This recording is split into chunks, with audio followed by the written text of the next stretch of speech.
Berarti sekarang kalau besok tanggal 14, sekarang tanggal 13 Sya'ban. Besok tanggal 14 Sya'ban, malam 15 Sya'ban. Kalender Hijriah pergantiannya maghrib. Kalau udah maghrib, udah ganti tanggal. Maka malam 15 kita nisfu Sya'ban. Yang masih punya utang, ibu-ibu, udah nisfu Sya'ban, kita nggak boleh bayar utang. Kata siapa? Yang belum bayar.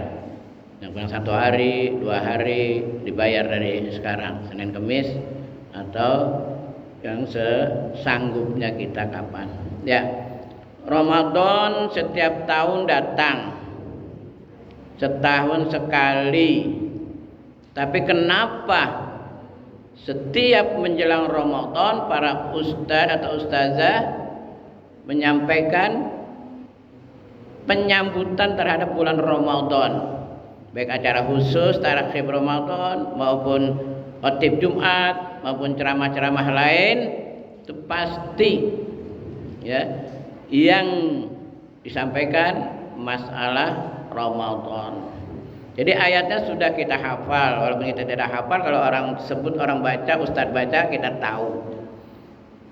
Di surat Al-Baqarah 183. Jadi di situ yang dipanggil orang yang beriman.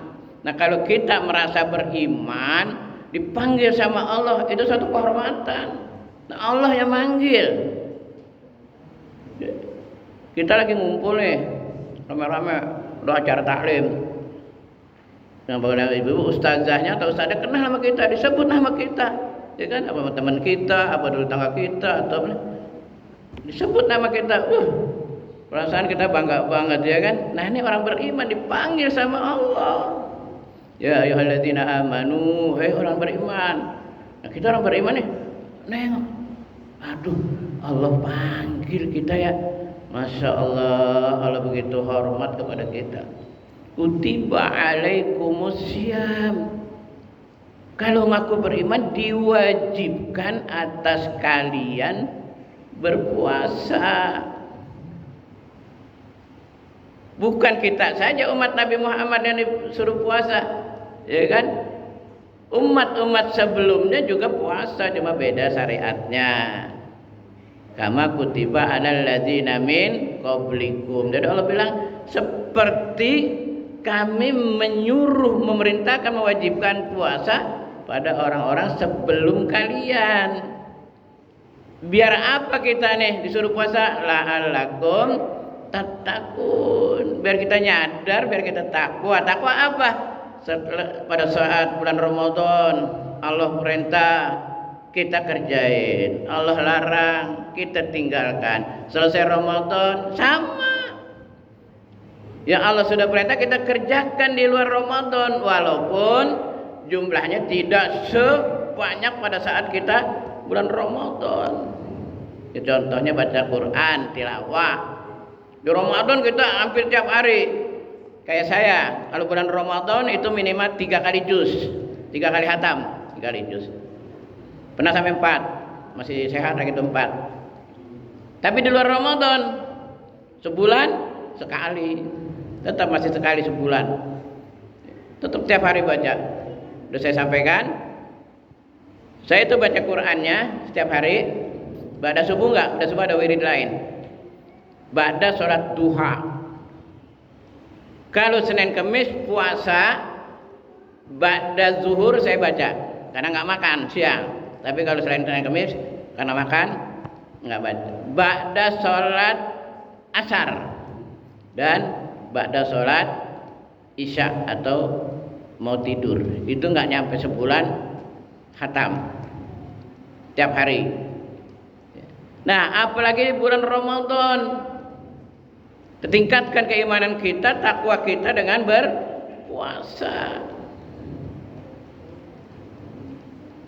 Bapak Ibu sekalian dan anakku sekalian, di bulan Ramadan ada sahur. Sekarang subuhnya 4:30 lewat kayaknya, ya. Jadi kalau sahur itu yang pertama yang kita perhatikan, sahur itu diakhiri, dideketin ke waktu subuh. Tiap tahun saya kasih tahu. Biar apa?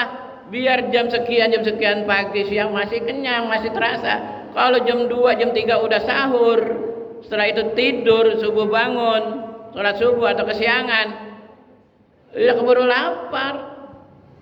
Ya. Jam 4 lah nih, karena subuhnya udah 3:30 lewat.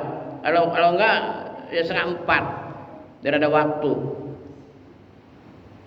Pertama, yang kedua, walaupun kuat dan masih terasa kenyang karena pas mau tidur jam 10, jam 11 makan, kayaknya gua nggak usah nyaur lah, masih kenyang, tadi mau tidur jam 10, jam 11 makan, tetap bangun nyaur, walaupun hanya seteguk air, walaupun ada kue hanya sesuap kue atau ada korma satu korma, atau ada bekas buka puasa kue kolak, apapun juga yang bisa masuk ke mulut kita, tetap kita bangun saat sahur sebelum subuh. Kata-kata Rasulullah, tasahharu fa inna fis sahuri barokah. Tuh, yang susah nyari berkah, sahurlah kalian, karena pada saat kalian sahur di situ ada keberkahan. Ini kadang-kadang kita sepelekan. Kenapa sih harus berkah?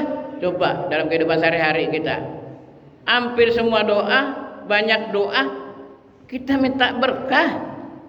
Coba mau makan, berkah ben Allahumma barik lana bima razaqtana wa qina adzaban. Allahumma barik lana, ya Allah berkahilah kami itu. Ada orang setelah akad nikah, apa doanya? Ya kan? Barakallahu laka wa baraka alaika wa jama'a bainakuma bi khair. Semoga engkau diberi keberkahan berdua. Ya. Ini keberkahan yang kita cari susah. Artinya apa berkah? Berkah ziyadatul khair. Jadi kebaikan itu selalu muncul, selalu bertambah dalam kehidupan kita sehari-hari. Buka puasa, saat membuka puasa nggak ada yang bisa dibuka, nggak ada yang ngasih, paling minum doang. Tapi kita nikmatin, itu namanya berkah. Buka puasa komplit, meja apa aja ada. Tapi anaknya susah disuruh. Anaknya udah dibilangin, udah mau maghrib nih, 2 menit lagi, 3 menit lagi, entar dulu, masih HP aja tanggung. Akhirnya bapak ibunya ada di rumah marah-marah, mau buka puasa marah-marah. Padahal saat berbuka puasa sudah kita harus berdoa. Doa yang kita sering baca, asyhadu alla ilaha illallah astaghfirullah as'aluka jannata wa na'udzubika min sakhatika wan nar. Kita mohon surga dan berlindung dari neraka. Makanya berkali-kali, bertahun-tahun saya katakan, saat berbuka puasa, saat menjelang buka puasa berapa menit, kalau bisa jangan lihat TV jangan disetel kalau bisa. Tapi anak-anak kecil nggak bisa. Kitanya yang minggir ke kamar atau ke belakang atau ke dapur nyobain makanan. Belum maghrib. Kitanya yang mingser. Kalau emang anak-anak masih kecil nggak bisa, nangis kayak apa tahu kalau nggak disetel TV, kita pindah. Begitu pula saat sahur. Kan saat sahur kita tahu lagi makan. Lawak sampai jam 2 udah mulai tuh lawak. Kalau lawakannya berisi berilmu, kita ketawa dengan lawakan yang berilmu, yang berisi masih mending. Ini lawakannya kadang-kadang ngaco. Kadang juga jorok, naudzubillah min dzalik. Nah, saat itu kita, Ustaz saya sahurnya di mejanya dekat TV kelihatan, ya pindah, jangan makan di situ, bawa tuh piring kemana kayak gitu, atau pasang layar tutup itu, biar nggak kelihatan. Ya kedengeran, ya udah pindah. Pindah kemana? Rumah kecil. Sono kedengeran, pojok sono kedengeran, ya numpang tetangga. Numpang sahur gitu. Ya boleh nggak apa-apa, iya bawa sendiri. Ya itu sahur, walaupun kita sudah merasa kenyang tetap bangun, tetap kita sahur walaupun hanya seteguk air atau sesuap nasi atau makanan, karena di situ ada keberkahan. Jadi deketin ke subuh, jangan terlalu malam. Kan anak-anak bangunin sahur jam 2. Udah keliling sahur jam 2. Tapi ibu, gue baru banget merem. Ya jam 2 tidur lagi. Kemalaman, kecuali dia mau sholat malam lagi nggak apa-apa. Tapi kan jarang yang begitu. Ya. Yang selanjutnya berbuka puasa. Tadi tuh kalau perlu, ya anak-anak kamu juga bisa dibiasakan. Berapa menit sebelum maghrib, setengah jam atau seperempat, kita sudah wudhu. Kita wudhu, kita duduk. Kalau mau baca Qurannya baca. Kalau udah selesai baca Qurannya hari itu sudah dibaca, kita baca tadi doa. Asyhadu alla ilaha illallah, astagfirullah. Aku bersaksi tidak ada Tuhan selain Allah dan aku mohon ampun kepada Allah. As'alukal jannata, aku mohon dimasukkan ke surgamu ya Allah. Wa na'udzubika min sakhatika wan nar, dan aku mohon dilindungi dari api neraka. Tuh berulang-ulang sampai azan maghrib. Nah, berbuka puasa ini kalau sudah azan maghrib langsung kita batalin, langsung kita buka. Oh tanggung Pak Ustadz, saya tadi berapa menit lagi maghrib ke kamar mandi, saya wudhu, selesai saya keluar dari kamar mandi beduk maghrib, tanggung saya sholat aja dulu, masih kuat, nggak salah. Tapi menurut sunnah Rasul tetap bahasa kitanya kita batalin dulu walaupun hanya seteguk air, batal. Ya kan, daripada ntar wudunya batal, nah kita sholat. Saya itu baru diterusin. Jadi jangan sholat dulu, selesai sholat baru buka puasa. Orang daripada nyampe kemana tahu, kita baru buka. Ya benar, nggak apa-apa, tapi tidak menurut sunnah Rasul. Bapak Ibu dan Anak sekalian, ini juga berkali-kali juga saya sampaikan. Sebenarnya sih bagi bapak-bapak ya yang buka puasa di masjid, di musola. Jadi kalau mau azan maghrib di masjid, di musola, ya dia dibatalin dulu. Udah mau dekat azan nih, dia diri, siapin air di situ. Azan, Allahu Akbar, diminum. Bismillahirrahmanirrahim, teguk 2 atau 3 teguk. Azan. Jangan udah selesai buka puasa, kolak udah habis semangkok, air sudah habis segelas, baru azan. Kasihan yang enggak punya TV, enggak punya radio, enggak punya HP. Yang diharapin dari masjid, dari musola. Bu, kok lama banget sih Bu nggak azan-azan Bu? Ya kan? Ya ini kejadian adik saya Pak Saroni. Dia emang TV nggak ada yang merusak, nggak dibenerin ya kan? Dia emang mungkin nggak bisa nyeting HP-nya buat azan. Kadang-kadang berapa menit sebelum azan, WA ke grup. Udah maghrib belum? Pak Saroni adik saya tinggal di samping depan musola, keliling banyak masjid. Udah maghrib belum? Tuh, bagaimana yang di pinggir-pinggiran yang rumahnya jauh masjid, rumahnya jauh musola nggak punya HP, ya kan? Yang diharapin dari suara masjid, musola azan. Nah kalau pengurus masjid, jamaah masjid musolanya udah habis kolak 1 mangkok, air 1 gelas baru azan, atau baru azan baru maghrib, padahal yang di masjid udah kenyang, ya?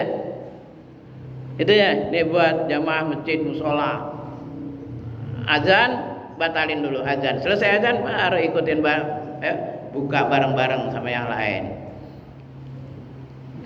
Yang selanjutnya ini yang enteng-enteng aja, tapi yang kebanyakan kita kurang perhatiin. Jadi sahur, ya kan? Walaupun sudah, kalau bisa dideketin ke waktu subuh, walaupun sudah merasa kenyang tetap kita sahur karena ada keberkahan di situ. Buka puasa dicepetin, artinya pas azan langsung buka. Yang selanjutnya taraweh. Sunnah bener, taraweh sunnah. Adanya cuma di bulan Ramadan. Ada sholat sunnah habis isya, sholat sunnah berjamaah bareng selain Ramadan. Nggak ada. Kecuali taraweh. Adanya di bulan Ramadan berarti pahalanya begitu besar. Jangan ditinggalin. Nggak sempat ke masjid, ke musola, ada ini sebagai nggak apa-apa. Di rumah kerjain. Saya biasa 20, 23 di musola Nurul Yakin, di masjid Nurul Huda. Kalau saya segitu sama surahnya juga saya banyak kagak hafal. Kedua capek. 8 tambah 3. Ya kan? Nggak usah terlalu ini banget sama paham gitu 20 harus 20. Anak kaget gitu kalau orang Tegal Parang. Dan 8 suratnya nggak hafal, kalau banyak sampai 8 rakaat kan 8 surat. Ya, berkali-kali Bang sampaikan setiap tahun. Kita baca surat yang pendek. Pernah jelaskan. Rakaat pertama kita baca qul huwallah. Bismillahirrahmanirrahim. Qul huwallahu ahad. Allahu akbar. Sami Allah liman hamidah. Rakaat kedua waladhdallin. Bismillahirrahmanirrahim. Allahus samad. Allahu akbar. Dua ayat ada 2 rakaat. Surat Qul huwallah aja udah bisa 4 rakaat. Sampai surat yang lain 1 ayat, 2 ayat, ya kan? Bismillahirrahmanirrahim. Yasin. Allahu akbar. Yang dengar belakang, wah, imam panjang Yasin dibaca nih. Baru bisa Yasin langsung Allahu akbar. Oh, Yasinnya doang dibaca. Ya, nggak apa-apa. Atau nggak baca surat juga nggak apa-apa. Karena baca surat itu sunnah. Yang rukun baca Al-Fatihahnya, harus dibaca yang benar semampu sebisa kita, jangan terburu-buru. Sholat wajib aja nggak baca surat nggak apa-apa. Kalau emang keburu-buru banget, ada keperluan dan sebagainya, ya cuma, ya nih cumanya nih. Kita enggak dapat pahala sunnah. Kalau ada waktu kenapa kita enggak baca? Ya. Banyak dalam sholat yang sunnah-sunnah. Kalau kita tinggal, kita yang wajib-wajib aja, yang rukun-rukun aja, selesai sah. Kalau dalam keadaan yang memang itu kita harus tinggalkan, kita harus cepet-cepet. Tapi cepatnya juga dapat tumakninah. Allahu Akbar, subhana rabbiyal azimi wa bihamdi. Sekali tapi ya ada nada ininya, jarak jedanya. Jangan begini. Jadi baru mau ini udah baca subhana rabbiyal azim, udah sujud nih. Ya. Kalau saya mau cerita enggak usah sebut nama ya. Di musola saya ada tuh. Ya udah tua, anak udah kuliah. Kadang-kadang jadi imam. Tapi kalau jadi imam sih enggak. Kalau sholat sendiri sholat sunnah, lalu saya lihat sujudnya jidat kening nempel udah diangkat. Kata sajadah atau karpetnya di ini juga kalau dia bisa ngomong, ya lo baru lo untukin, lo udah angkat lagi. Lo kangen jidat tuh tempelin sini lama dikit, baru nempel lo angkat. Ya. Itu gimana? Kan enggak tumakninah. Kalau kita baca subhana rabbiyal a'la wa bihamdihi, ada jarak kan? Enggak langsung. Ini dekat udah kayaknya udah takut banget sama karpet. Ada karpet yang di situ. Ya Allah, gue tungguin lu sujud sini, ngentuk doang udah diangkat. Istilahnya seperti itu. Jangan terlalu begitu ya Bu ya kalau sholat ya, anak-anak juga jangan terlalu cepat. Ya, jadi yang wajib, yang rukun Al-Fatihah, kita bantu makni apa? Kita takbiratul ihram, kita angkat tangan, gitu ya. Yang rukun kalau surah, kalau kita bisa ada waktu kita baca. Dan kalau kita baca Al-Qur'an, surat Al-Qur'an walaupun pendek apapun juga, di dalam sholat kita baca, pahalanya lebih besar daripada di luar sholat, apalagi di bulan Ramadan dilipat gandakan. Nah itu yang perlu kita perhatikan. Emang sunnah, kalau kita kerjain nggak apa-apa, nggak ada pahala. Makanya definisinya kita rubah. Waktu kita belajar baik di TPA maupun di MI atau di sekolah-sekolah kita belajar agama, definisi sunnah adalah kita kerjakan mendapat pahala, tidak kita kerjakan tidak apa-apa. Tuh, ini buat dalil nih sama dia mereka kita. Nggak kerjain nggak apa-apa, nggak dosa ya kan? Kalau kerjain dapat pahala. Kita rubah definisi. Sunnah adalah dikerjakan mendapat pahala, tidak dikerjakan rugi. Orang dapat pahala kita kagak, padahal kita bisa. Kenapa kita nggak kerjakan? Ya, ini yang sunnah-sunnah seperti ini. Makanya menurut Imam Syafi'i, sholat berjamaah di masjid mushola bagi laki-laki yang balik itu hukumnya fardu kifayah. Apa fardu kifayah? Sama kita mensolatkan jenazah. Kalau di masjid mushola udah ada yang sholat 2 orang saja, imam sama makmum, yang lain enggak sholat di masjid, enggak sholat di mushola, dia udah nggak dosa, karena sudah diwakilin. Sama juga ada jenazah, nggak ada nyolatin, cuma 2, imam sama makmum, udah yang lain nggak nyolatin, nggak dosa. Tapi tidak dapat pahala. Ini tekanannya. Kita sholat berjamaah berkali-kali Pak mulai katakan, pahalanya 27 derajat di luar Ramadan, apalagi di bulan Ramadan. Antara 1 ke 2 500 tahun. Kita berangkat dari rumah ke masjid ke mushola mau sholat berjamaah, bagi laki-laki yang itu ya dewasa, itu langkah kanan dihapuskan dosa, langkah kiri diangkat derajat. Ya, banyak orang yang masih ya berpikiran seperti itu. Kita nggak berjamaah juga nggak apa-apa, udah ada yang lain, fardu kifayah, sholat di rumah aja. Ya benar, nggak dosa, itu kan pahala yang gede banget kalau kata orang Betawi. Kalau ogah sih, tuh bahasa kita. Padahal lu kagak ngapa-ngapain di rumah, ada waktu, kecuali ada uzur syar'i. Kalau di kampung sawah hujan gede, banjir, sakit, ini dan itu, ada uzur syar'i, kagak apa-apa, boten nopo-nopo. Ya.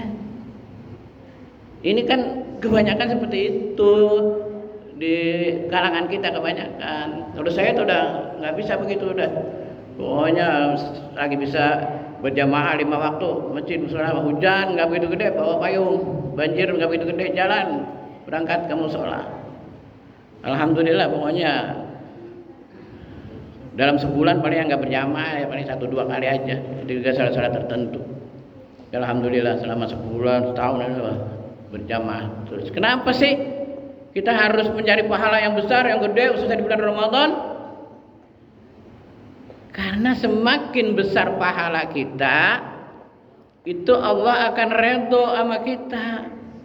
Bahasa kitanya Allah senang sama kita. Orang disuruh kita kerjain, senang Allah. Kalau Allah sudah senang, maka kita akan dikasihkan kasih sayangnya. Nah, dengan kasih sayang Allah itulah kita akan dimasukkan ke surganya Allah. Bukan dengan pahala yang besar ibadah kita yang wajib sunnah.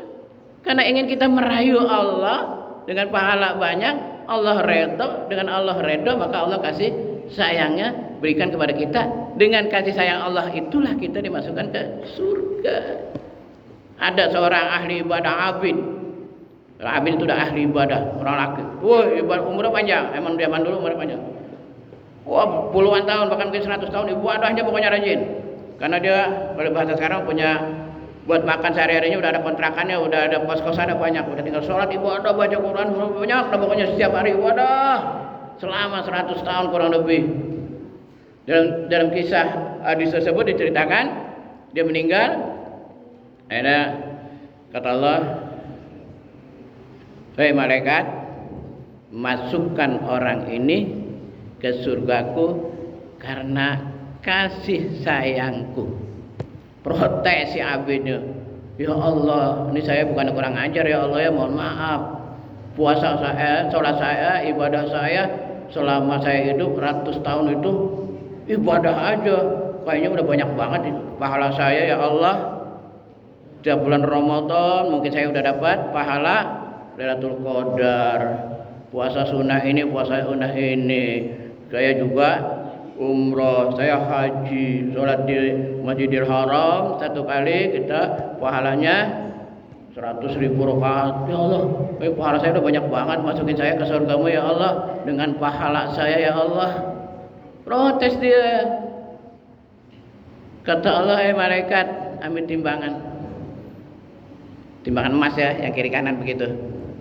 Coba timbang pahala dia dengan rahmat nikmat saya sebelah mata doang, atuk mata. Timbang beratan mana? Kalau beratan amal ibadah dari amal ibadah pahalanya udah masukin dia karena amal ibadahnya. Coba timbang beratan mana? Timbang nih rahmat kasih sayang Allah sebelah mata dengan pahala dia yang begitu banyak bertahun puluhan tahun mungkin 100 tahun. Ditimbang bahasa Betawinya jomplang. Tahu jomplang? Bukan jamblang, bukan jamblang enggak ada sekarang. Jomplang masih beratan nikmat rahmat Allah sebelah mata, jomplang gitu. Masih mau masuk surga karena pahalamu yang banyak? Enggak ya Rasul. Ya Allah enggak ada. Masukin saya ke surgamu dengan apaan keda, yang penting masuk surga. Itu dah. Ya. Ini rahmat kasih Allah yang mahal, yang orang kadang-kadang berat untuk melakukannya. Ya itu tadi seperti saya katakan, sunnah, penting nggak dosa, nggak kerjain nggak apa-apa. Orang yang ngerjain dapat pahala besar, dia kagak dapat pahala besar kecil. Itu aja udah merasa nikmat, dia udah merasa enak gitu ya. Tuh Bu, Bapak dan anakku sekalian. Ya. Kemudian di dalam bulan Ramadan, anak-anakku sekalian khususnya jangan terlalu kebanyakan main HP. Banyakin baca Al-Qur'an. Banyakin zikir yang kita bisa. Subhanallah, alhamdulillah, wa la ilaha illallah, wallahu akbar. Kalau udah semua menjelang maghrib tadi, asyhadu an la ilaha illallah, ya, as'aluka jannata wa na'udzubika min sakhatika wan nar. HP agak sedikit dah dikurangin. Kalau buka juga yang baik-baik. Di bulan Ramadan sayang. Bulan Ramadan ini juga kita kan masih kurang 17 hari lagi, 16 hari lagi, belum tentu umur kita nyampe. Mau yakin nyampe kita sampai Ramadan? Walaupun doa kita wa balighna Ramadan, sampaikan ya Allah aku di bulan Ramadan. Kan enggak tahu. Saya masih muda, Pak Ustaz masih SD, SMP, SMA. Nah, Pak Ustaz udah tua belum? Kita enggak tahu. Siapa tahu nih ya, sebelum Ramadan saya belakangan, kamu duluan gitu kan. Atau kamu duluan saya belakangan. Kan bisa aja gitu kan. Namanya Allah yang punya. Makanya rahasia meninggal itu enggak ada yang tahu. Ada yang masih muda, masih kecil, meninggal. Ada yang masih sehat kelihatannya, pagi masih ngobrol, tiba-tiba sore malam dengar berita meninggal. Kaget orang. Saya tadi ketemu ngobrol, tawa-tawa begini. Masa? Jadi gini Bu ya, khususnya Ibu Bapak, ada orang kita merasa meninggal mendadak kelihatannya tadi sehat, kitusnya tiba-tiba berapa jam kemudian kita dengar meninggal, itu sebenarnya bukannya nggak sakit, sakit nggak dirasain, ya, diminum obat warung selesai, udah nggak apa-apa, gitu ya.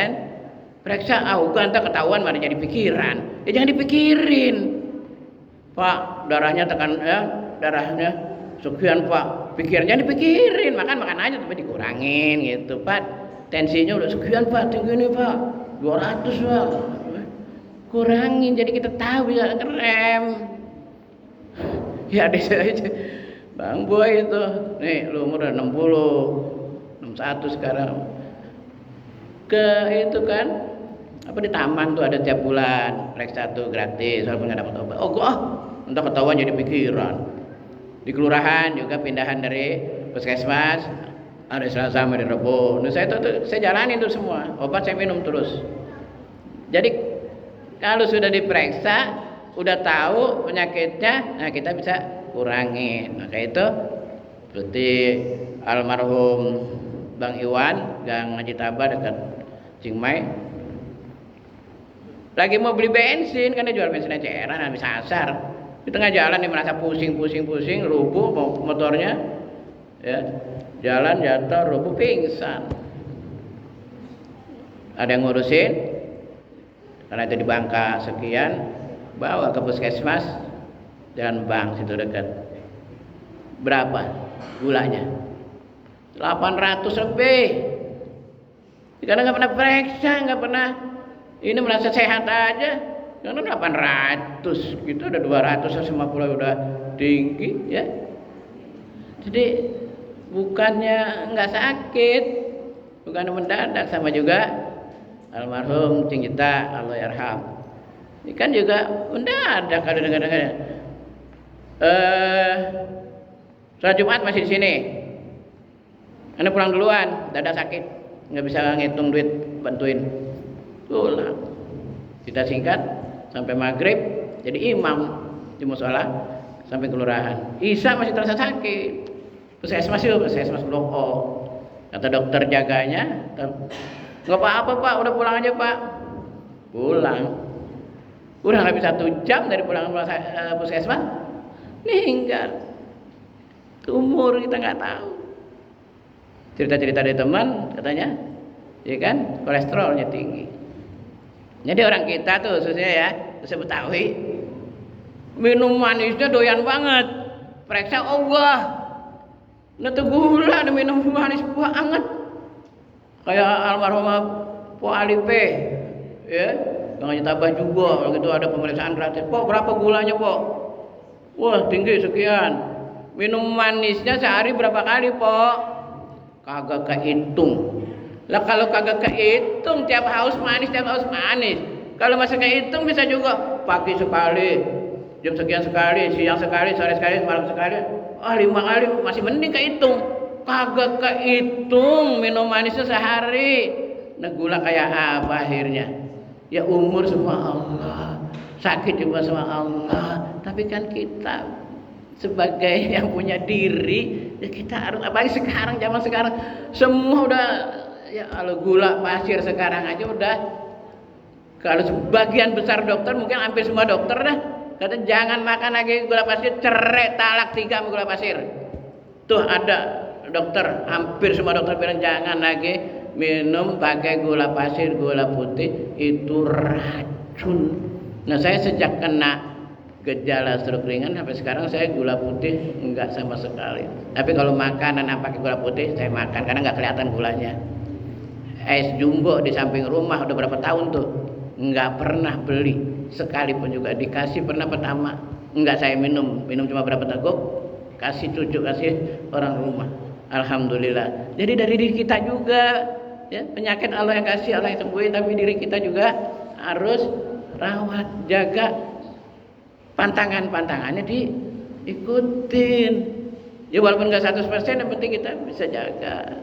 Udah ya, Bapak Ibu anak sekalian, dalam rangka kita menyambut bulan Ramadan yang kurang 17 atau 18 hari ini, yuk kita persiapkan dari sekarang. Ibu-ibu, apa yang masih punya utang silakan dibayar.